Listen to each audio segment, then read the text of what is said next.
Саламатсыңарбы? Менин атым Уйзбаева Айнура, врач-дерматолог, косметолог болуп иштейм. Мен сиздерге бир кеңеш берип кетет элем. Ар дайым сулуу, жапжаш болуш үчүн айрым кээ бир ыкмаларды сактай жүрүш керек. Биринчиден, бул туура тамактануу. Эмне себептен туура тамактанганда биз жаш, анан келбетибиз жакшыракай болот? Себеп, туура тамактанганда биз режим менен тамактанабыз.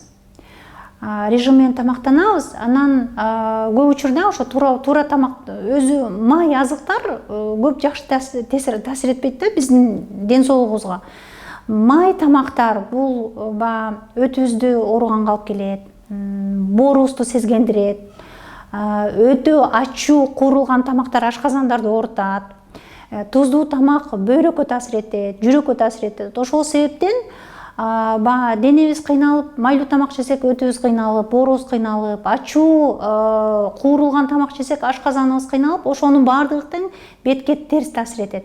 Бетибиз ошондон сезгенип, ар кандай безеткелер, бүдүрлөр чыгып, шишип, туздуу тамак жегенде беттерибиз шишип, ошол шишиген себептен шишиктин аягы бырышкап келет. Ошондой болушу мүмкүн. Туура тамактанганда көп майлуу жебей, кайнатылган тамак жесек, ошол ден соолугубуз дагы жакшы болуп баштайт да. Эгерде ден соолугубуз жакшы болсо, бетибиз демек жакшынакай болуп калат. Экинчиден, суу ичиш керек. Жок дегенде күнүнө таза суу, жөн эле бизде кранда аккан суу бизде аябай таптаза, ошол таза суудан жок дегенде 1,5 литрдан ичип туруш керек. 1200 миллилитр, 1,5 миллилитрга чейин таза суу ичип туруш керек. Тамактан кийин сразу бир стакан ичип алгыла деп айта албайм. Уртап болсо да жаныңарда дайыма суу болуш керек. Суу эмне кылат? Суу деген денебизди тазалайт. Бул денебиздеги шлактарды алып чыгат.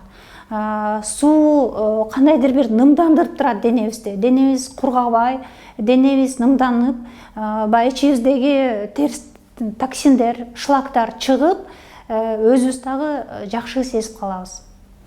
Үчүнчүдөн, мен спорт менен машык кыла деп айтат элем. Анткени себеп, биз мындай отурабыз, дайыма компьютердин астында отурабыз, ишибиз ошондой, окуйбуз, азыр онлайн болуп, баардыгы компьютердин астында отурат. Позвоночник дайыма монтип скрученный болуп турат да. Анан күнүнө хотя бы жумасына бир 2-3 жолу заниматься этсек, позвоночнигибиз бекемдеп, ошо позвоночниктин кан тамырларынын иштеши жакшы болуп, анан ошол себептен ички аппараттарыбыз да жакшы иштеп баштайт. Ички аппараттарыбыз жакшы иштесе, демек бетибиз, келбетибиз да сулуу болуп калат.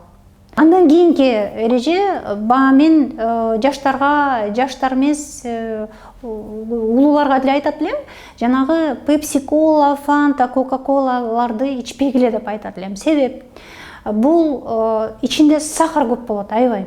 Бир стакан кока-коланын ичинде жок дегенде 6 чай кашык сахар болот. Бул эмне кылат? Сахар өзү гликация кылат. Сахар деген, например, биздей чоң адамдарга деп коеюн, терс таасир этип, коллаген, эластинди талкалайт. Ошол себептен биз карый баштайбыз. Ошон үчүн сахарды кичине азыраак ичкиле деп чоңураак кишилерге айтат элем.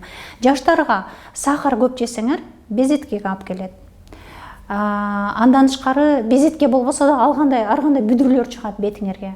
Ошол себептен сахарды азайткыла деп айтат элем. Кока-кола, фанта, өзү сахар, ошолорду азайткыла деп айтат элем. Андан тышкары нан азыктарын кичине азыраак жегиле деп айтат элем. Анткени ичиндеги глютен бул туура эмес белок болуп эсептелет. Эми жебегиле деп такыр айта албайм, бирок кичине азайткыла. Выпечканы азайткыла, торты, пирожныйды азайткыла. Ал дагы биздин ички аппаратыбыздын иштеген ишин төмөндөтөт. Ошол себептен бетибиз дагы тез карыйт, майланышат, сезгенет, безетке чыгат, өзүбүздү да жаман сезип калабыз. Ошон үчүн ошону айтып кетет элем. Ошол андан тышкары жана кайра кайталап кетейин. Спорт менен машык кыла деп айтат элем. Эгерде спорт менен машыкканга убактыңар болбосо, жок дегенде эртең мененки көнүгүүнү жасаш керек. Биз денени ойготушубуз керек. Ойготуп, кан тамырлардын иштегенин оңдоп, оңдолгондон кийин өзүбүз дагы жакшынакай жүрөбүз, маанайыбыз да жакшы болот, бетибиз да жакшынакай болот. Ошону айтып кетет элем.